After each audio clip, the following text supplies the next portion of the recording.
It was a cold December night in 1932 at Sing Sing prison, and Willie Sutton, the infamous bank robber, was about to pull off one of the most daring escapes in history. With only hacksaw blades smuggled into the prison, Sutton and his fellow inmate John Egan began cutting through the bottom bars of their cells. But this was just the beginning. Armed with his lockpicking skills, Sutton navigated through several doors. But one door in particular posed a mystery. How had they managed to pass through it when it was supposedly unpickable? Sutton would later write about it in his book, but many suspect they had help from the inside. Their next move took them to the basement beneath the mess hall, where they overpowered and bound a prison trustee. Then came the most daring part, lashing two ladders together with wire.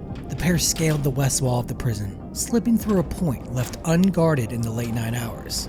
As they reached the outside, a small hill led them to freedom, where a getaway car, arranged by Sutton's wife, was waiting. In a matter of hours, Willie Sutton had vanished from the walls of Sing Sing, leaving the prison baffled and humiliated. When Sutton's absence was discovered, Sing Sing erupted into chaos. Guards frantically searched every cell, while police launched an intense manhunt for the escapees.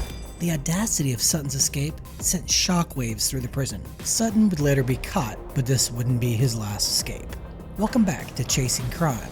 Today, we're going back inside one of the most notorious prisons in American history, Sing Sing Correctional Facility. Located in Ossining, New York, Sing Sing is infamous for its role in over 600 executions, and for housing some of the country's most dangerous criminals. From its brutal beginnings to its chilling legacy, Sing Sing has become a symbol of both harsh punishment and attempts at reform. Sing Sing Correctional Facility was established in 1825. The name Sing Sing comes from the Native American phrase "sint sink," meaning stone upon stone, reflected in nearby quarries where prisoners were forced to work.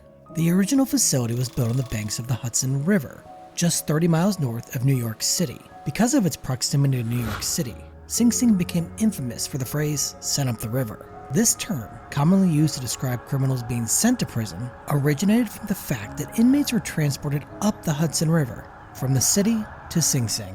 Being sent up the river quickly became synonymous with being incarcerated, and to this day, it remains a powerful expression of punishment. Designed to house over 1,000 inmates, Sing Sing followed the Auburn system, a model that emphasized strict discipline, silence, and manual labor. Prisoners were forced to work in silence during the day and endure isolation at night. Breaking the rules meant harsh punishments, including solitary confinement and corporal punishment. In its early years, Sing Sing quickly gained a reputation for brutality. Inmates were routinely whipped for even the smallest infractions, and they labored long hours in quarries, creating the stone used to build New York's expanding infrastructure. The prison also became notorious for its poor conditions and overcrowding, which only worsened over time. But Sing Sing wasn't just known for its harsh treatment of inmates. It also became infamous for its role in carrying out capital punishment.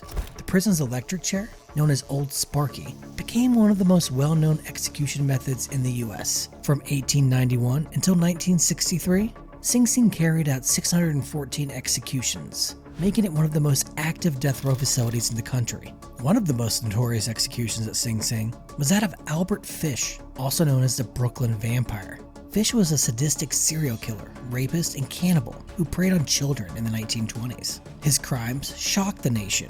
In 1936, Fish was executed at Sing Sing after being convicted of the gruesome murder of 10-year-old Grace Budd. Even at its execution, Fish remained unrepentant, adding to his monstrous legacy. Another infamous case was that of Ethel and Julius Rosenberg, who were convicted of espionage during the height of the Cold War. In 1953, they became the first U.S. civilians to be executed for espionage after being accused of passing atomic secrets to the Soviet Union. Ethel's execution became particularly controversial, as many questioned the fairness of the trial and whether she was truly involved. Nonetheless, the Rosenbergs were both executed in Sing Sing's electric chair, sparking protests across the country.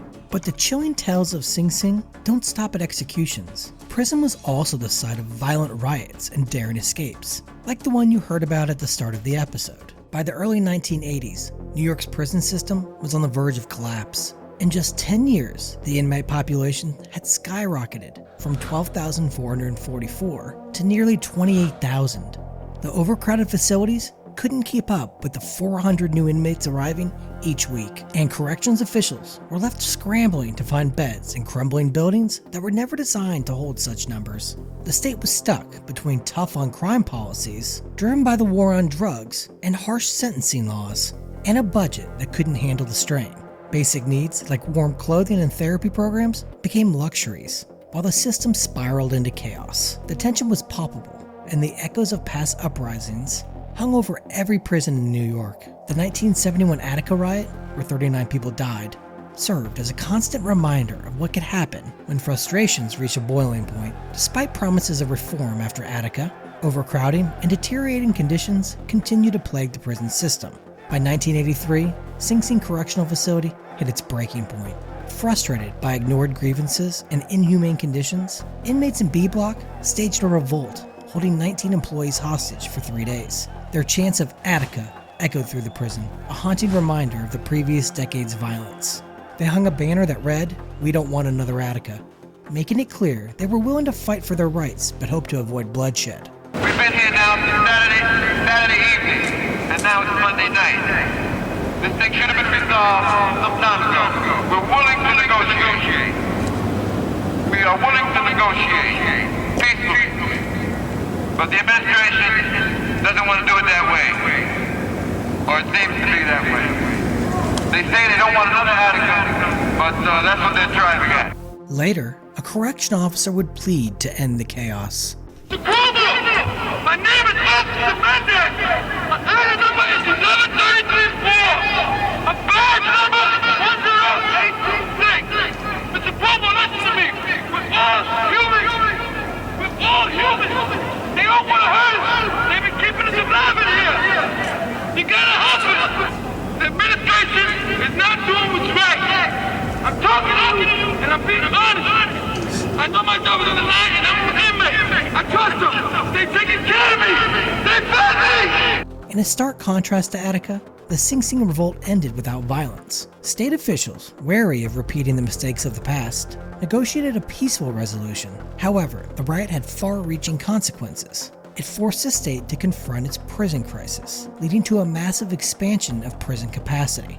Rather than addressing the underlying issues of overcrowding and harsh sentencing, officials simply built more prisons, cementing the trajectory towards mass incarceration that would dominate the coming decades. The Sing Sing revolt wasn't just about a fight for better conditions. It became a turning point in New York's criminal justice history, showing how the state's response to prison uprisings would shape the future of incarceration in America. In November 2022, a shocking incident at Sing Sing Correctional Facility sent waves through the prison system, leading to a federal investigation. During a 2-day prison-wide search, correctional officers, including specialized teams from other prisons, allegedly launched brutal attacks on inmates, leaving 7 prisoners hospitalized and over 20 others treated in the medical unit. According to affidavits from 26 prisoners, officers ordered them to strip down before unleashing a barrage of violence, kicking, punching, and slamming them into walls and floors. Some inmates even described extreme abuse, such as having their heads forced into their toilets or being burned by radiators. One inmate, Vincent Poliandro, recounted being pepper sprayed while handcuffed, an experience that left him temporarily blinded. Others, like Brian Johnson, were taken to the hospital for severe injuries after being beaten in their cells. A lawsuit filed against the state of New York seeks $1 million in damages for each prisoner involved. The lawsuit claims that the attacks were not isolated acts of brutality, but part of a coordinated plan, allegedly approved by high-ranking prison officials. The incident is now under investigation by federal prosecutors and the FBI, as the prison system once again faces scrutiny for its handling of inmate safety and officer conduct. As time went on, Sing Sing became a reflection of America's evolving prison system. While it initially focused on harsh punishment and retribution, the mid-20th century saw the introduction of various prison reform programs. Aimed at rehabilitation, inmates began to have access to educational programs, vocational training, and even theater productions. One of the most famous rehabilitation efforts at Sing Sing was the introduction of the prison debate team in the 1930s. In 2015, the Sing Sing debate team even beat Harvard's debate team, which shocked the nation. Today, Sing Sing holds around 1,700 inmates, a significant drop from its peak population. Though parts of the prison have been modernized, Its death row and execution chamber were officially shut down after the death penalty was abolished in New York in 2007, but the facility remains an active part of the state's prison system. Today, while the prison tries to shed its violent past with efforts at reform, its dark legacy continues to loom large. Stories of brutality, both past and present, remind us that Sing Sing remains one of the most infamous institutions in America's prison system. So what do you think? Can a prison with such a storied history truly leave its violent past behind? Or will Sing Sing always be remembered as a symbol of both punishment and chaos? Don't forget to like, share, and subscribe for more intriguing prison stories on Chasing Crime. Thanks for watching, and stay safe.